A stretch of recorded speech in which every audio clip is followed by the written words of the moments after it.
दोस्तों, बात है साल 1925 की, जब एक डॉक्टर ने एक संगठन बनाया जिसका मकसद था हिंदू समाज को अंग्रेजों के द्वारा हो रहे अत्याचार के खिलाफ तैयार करना। उस वक्त किसी ने भी यह नहीं सोचा होगा कि ये छोटा सा संगठन आगे चलकर दुनिया का सबसे बड़ा एनजीओ बन जाएगा। हम बात कर रहे हैं आरएसएस यानी कि राष्ट्रीय स्वयंसेवक संघ, जो 2025 में 100 साल का हो जाएगा। आरएसएस एक ऐसा संगठन है जिसका नाम सुनते ही राजनीतिक गलियारों की धड़कनें बढ़ जाती है। आज इसकी पहचान देश के सबसे बड़े परिवार के रूप में है। लेकिन आरएसएस का मतलब क्या है, यह क्या काम करता है, इस संगठन को कैसे और क्यों बनाया गया, यह जानने के लिए हमें इसके इतिहास के बारे में जानना होगा। तो बात है साल 1907 की, जब बंगाल में आजादी के संघर्ष के लिए क्रांतिकारियों ने अनुशीलन समिति के नाम से एक क्रांतिकारी संगठन खड़ा किया। नागपुर से डॉक्टर की पढ़ाई करने के लिए आए केशव बलिराम हेडगेवार भी इस संगठन का हिस्सा बने और दादा भाई नौरोजी ने उस वक्त गर्म सोच के नायक लोकमान्य बाल गंगाधर तिलक को जब कांग्रेस में आने का न्योता दिया तो उनके साथ हेडगेवार भी कांग्रेस में शामिल हो गए। हेडगेवार ने कांग्रेस में काफी सालों तक काम किया, लेकिन साल 1917 में तुर्की के खलीफा की गद्दी छीन जाने के विरोध में पूरे हिंदुस्तान में खिलाफत मूवमेंट की शुरुआत हुई, जिसका समर्थन कांग्रेस और गांधी जी ने भी किया। लेकिन डॉक्टर हेडगेवार को कांग्रेस का खिलाफत मूवमेंट का साथ देना सही नहीं लगा। उन्होंने इसे मुस्लिम तुष्टीकरण की राजनीति माना। हालांकि नाराजगी के बाद भी डॉक्टर हेडगेवार कांग्रेस का हिस्सा बने रहे, लेकिन इस घटना के बाद उनके दिमाग में कुछ और ही चल रहा था। उन्होंने मन बना लिया था कि वो एक ऐसा संगठन बनाएंगे जो हिंदुओं के हितों को लेकर चले और आगे बढ़े। उन्होंने इसकी शुरुआत अपने ही घर से की। कहा जाता है कि शुरुआत में डॉक्टर हेडगेवार को सुनने के लिए केवल 12 ही लोग पहुंचे थे। धीरे धीरे वक्त बदलता गया और फिर एक ऐसा समय भी आया जब हजारों लोग डॉक्टर हेडगेवार के विचारों से प्रभावित होने लगे। डॉक्टर हेडगेवार ने खुद शाखा लगाना शुरू किया। शाखा में योग, सूर्य नमस्कार और लाठी ट्रेनिंग के साथ साथ सामाजिक मुद्दों पर डिस्कशन को भी शामिल किया गया। हजारों लाखों लोग उनके साथ जुड़ने लगे। कुछ ही समय में शाखा में आने वाले लोगों की संख्या कई गुना तक बढ़ गई। अब समय आ गया था जब डॉक्टर हेडगेवार ने संघ को एक ऑफिशियल रूप देने के बारे में सोचा। उन्होंने साल 1925 में नागपुर में विजयदशमी के दिन आरएसएस की स्थापना की। धीरे धीरे महाराष्ट्र के कई इलाकों में संघ ने अपने पैर पसारने शुरू कर दिए। संघ में लोगों की संख्या लगातार बढ़ रही थी, लेकिन महाराष्ट्र के बाद अभी भी संघ का कोई खास असर नहीं था। संघ विस्तार के लिए तैयार था और महाराष्ट्र के बाहर पैर पसारने का मौका तब मिला जब डॉक्टर हेडगेवार 1930 के आसपास बनारस हिंदू यूनिवर्सिटी में गए। वहां उनकी मुलाकात पंडित मदन मोहन मालवीय से हुई।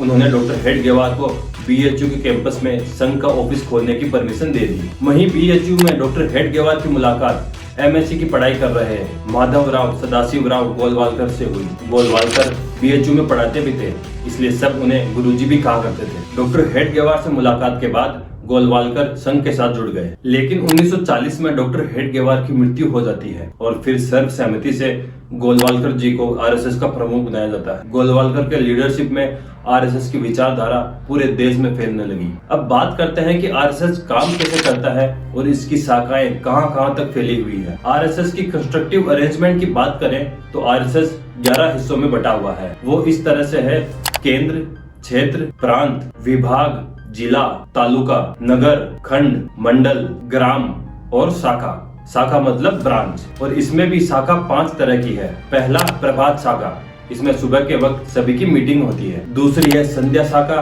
तीसरी है रात्रि शाखा। फिर आता है मिलन। मिलन यानी हफ्ते में 1 या 2 बार होने वाली मीटिंग को कहते हैं। आखिर में आता है संघ मंडली। संघ मंडली महीने में होने वाली मीटिंग को कहा जाता है। अब आपको ये जानकर आश्चर्य और हैरानी होगी कि संघ में करीब 1 करोड़ से भी ज्यादा ट्रेंड मेंबर हैं। संघ परिवार के अंदर 80 से भी ज्यादा छोटे बड़े संगठन आते हैं। दुनिया के 40 से भी ज्यादा देशों में आरएसएस की करीब 57,000 शाखाएं हैं। साथ ही इन सभी शाखाओं में रोजाना करीब 50 लाख से भी ज्यादा लोग आते हैं। देश की हर तहसील और 60,000 से भी ज्यादा गाँवों में इनकी शाखाएं रोज लगती है। देखो, ये शाखा या इन्हें ब्रांच कह लो, ये सुबह शाम होने वाली मीटिंग्स को कहा जाता है, जो किसी भी खुले ग्राउंड में करीब 1 घंटे की लगती है। इन्हीं शाखाओं को आरएसएस की बुनियाद कहा जाता है और इसी वजह से इतना बड़ा संगठन चल रहा है। इन शाखाओं में सभी स्वयंसेवक एक दूसरे से मिलते हैं। इस दौरान सभी लोग प्रार्थना करते हैं, योग और खेल खेलते हैं।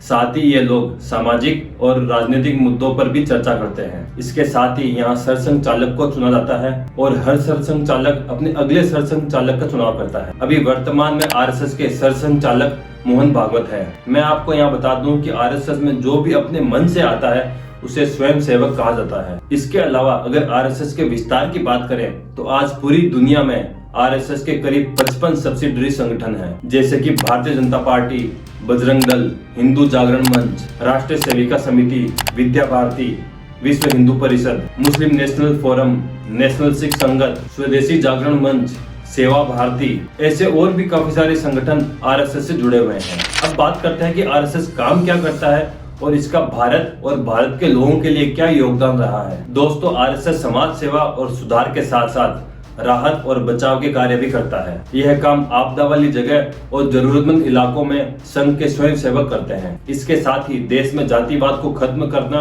और कल्चरल नेशनलिज्म को बढ़ाना भी संघ का मकसद है। इसके लिए संघ पत्रिकाएं, बोले तो मैगजीन्स निकालता है, जिन्हें लाखों लोग पढ़ते हैं। इनकी मेन मैगजीन का नाम है पंचजन्य। इसके अलावा संघ बच्चों के लिए देवपुत्र नाम की मैगजीन भी निकालता है। अगर बात करें आरएसएस के अभी तक के योगदान की, तो भारत में कश्मीर विलय के वक्त जब नेहरू सरकार कंफ्यूज थी, तो उस वक्त सरदार पटेल द्वारा मदद मांगने पर आरएसएस प्रमुख गुरु गोलवालकर ने ही कश्मीर के महाराजा हरि सिंह से बात की थी, जिसके बाद महाराजा हरि सिंह ने कश्मीर विलय के लिए दिल्ली में पत्र भेजा था। इसके अलावा दादर नगर हवेली और गोवा के भारत विलय में भी आरएसएस का काफी बड़ा योगदान था। 1962 में जब भारत और चाइना का युद्ध हुआ, तब संघ ने ही आगे आकर इंडियन आर्मी की काफी मदद की थी। आर्मी रूट्स पे नजर रखना, प्रशासन की मदद करना, सैनिकों के खाने का इंतजाम करना और सैनिकों के परिवारों को मदद करना जैसे काम आरएसएस ने किए थे। उनके इन काम को पूरे देश के लोगों ने सराहा। आरएसएस के इस काम को देख के देश के तब के प्रधानमंत्री जवाहरलाल नेहरू ने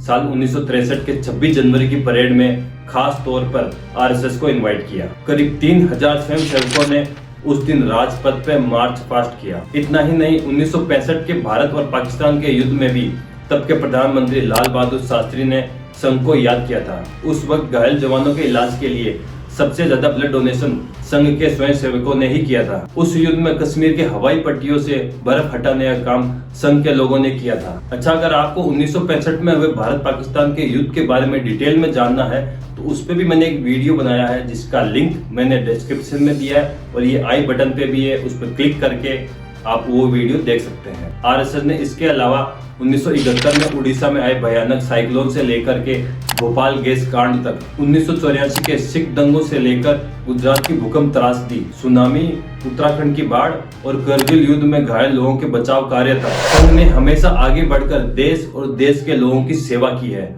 और भारत ही नहीं बल्कि नेपाल, श्रीलंका और सुमात्रा में भी संघ के स्वयं सेवकों ने अपनी सेवाएं दी है। आरएसएस के द्वारा इतना कुछ करने के बाद में भी वो हमेशा विवादों और आलोचनाओं से घिरा रहता है। उस पर हमेशा से राजनीति में इंटरफेयर करने के आरोप लगते रहे हैं और इसे सरकार द्वारा बैन करने की मांग भी उठती रही है। आरएसएस को अब तक 3 बार बैन किया गया है। पहली बार जब साल 1948 में नाथूराम गोडसे ने महात्मा गांधी की हत्या कर दी थी, तो पंडित नेहरू ने इसके लिए आरएसएस को जिम्मेदार ठहराया और उसे बैन कर दिया गया। दूसरी बार जब साल 1975 में इंदिरा गांधी द्वारा पूरे देश में इमरजेंसी लगाई गई, तब भी आरएसएस को बैन किया गया। और तीसरी बार जब साल 1992 में बाबरी मस्जिद को गिरा दिया गया, उस वक्त भी आरएसएस को बैन किया गया। तो हम कह सकते हैं कि एक सामाजिक संगठन होने के बावजूद आरएसएस का भारतीय राजनीति के साथ एक गहरा कनेक्शन रहा है। आजादी से पहले और आजादी के बाद भी आरएसएस न चाहते हुए भी पॉलिटिक्स से जुड़ा रहा। 1975 की इमरजेंसी के दौरान आरएसएस भारतीय राजनीति में एक बड़े नाम के रूप में उभरा। इसके अलावा यह बहुत ही कम लोग जानते हैं कि एक वक्त पर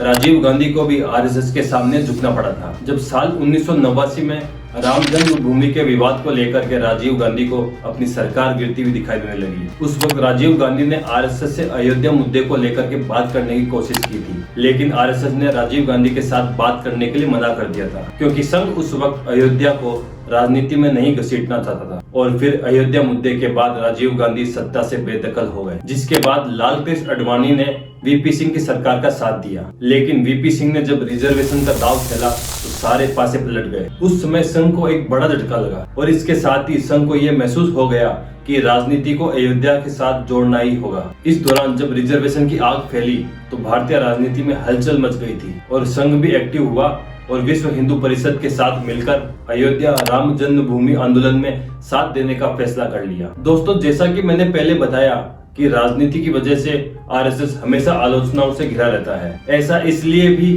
क्योंकि आरएसएस वीर सावरकर की विचारधारा को फॉलो करता है, जिसकी वजह से आलोचकों ने हमेशा से संघ को कट्टरपंथी हिंदू संगठन कहा, जबकि आरएसएस राजनीतिक तुष्टीकरण के खिलाफ हिंदुओं के हितों को उठाता है। वैसे तो आरएसएस की कोई फिक्स मेजर फिलोसॉफी नहीं है, लेकिन आरएसएस जिस फिलोसॉफी को फॉलो करता है उसमें पहला है अखंड भारत। आरएसएस का मानना है कि आदिकाल से ही बांग्लादेश, पाकिस्तान, श्रीलंका, म्यांमार, अफगानिस्तान और ईरान तक भारत फैला हुआ था। ये सब अखंड भारत का हिस्सा है। दूसरा है इंटीग्रल ह्यूमनिज्म। ये फिलोसॉफी पंडित दीनदयाल उपाध्याय जी ने दी थी, जिसमें इंसानियत को सबसे आगे रखने की बात कही गई है। साथ ही ग्रामीण विकास को अपनाने पर जोर दिया गया है। और तीसरा है हिंदुत्व, यानी कि हिंदू धर्म को सर्वोच्च मानना। आरएसएस का मानना है कि भारत में रहने वाले सभी लोग कहीं ना कहीं हिंदू धर्म के ही अनुयायी है। देखो, आरएसएस एक सामाजिक संगठन है, लेकिन समय समय पर राजनीति में भी अपना प्रभाव दिखाता रहता है। बीजेपी के कई बड़े लीडर्स संघ से ही निकले हैं, जिनमें भारत रत्न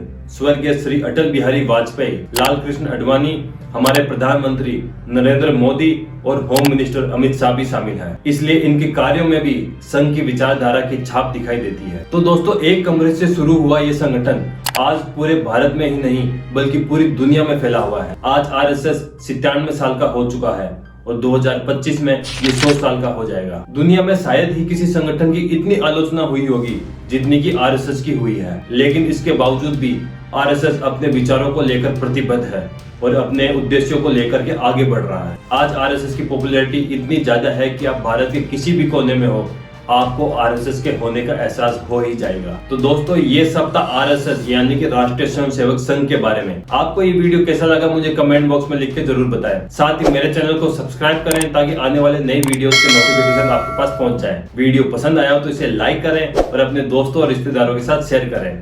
मिलते हैं अगले वीडियो में किसी नई जानकारी के साथ। तब तक के लिए धन्यवाद। जय हिंद।